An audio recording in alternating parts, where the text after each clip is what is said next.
Good morning! For today's video, gagawa po ako ng creamy peanut butter ulit.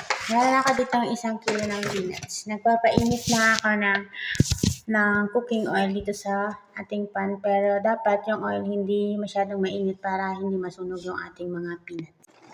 So, mainit na yung oil natin ng konti. Hindi sobrang init. Maglalagay na tayo ng peanuts.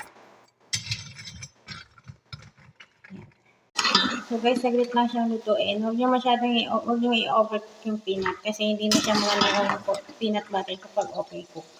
So ganito.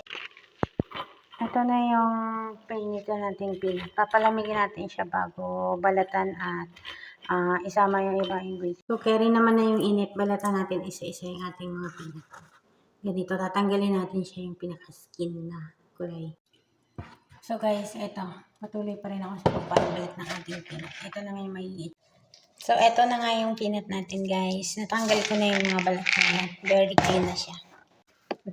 Kailangan matyaga kapag nagagawa ka ng peanut butter, lalo na pag special. Kasi talagang you always make sure na rin mga ingredients natin. Napakadali lang naman. Meron tayo ditong powdered milk, sugar, tsaka pinch of salt. Yun lang naman ang kailangan natin sa peanut butter.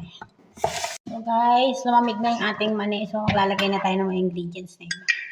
Lagyan ko siya ng gatas. Minimix ko na siya dito.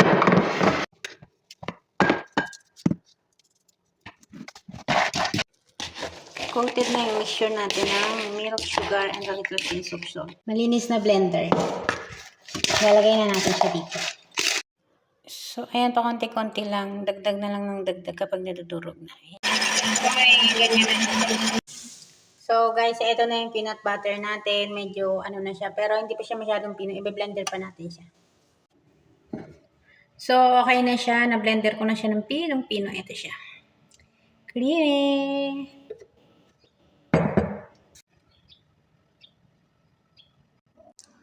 Ayan na yung peanut butter. Tapos meron din akong adobong mani na spicy. Salamat sa panonood! Good morning!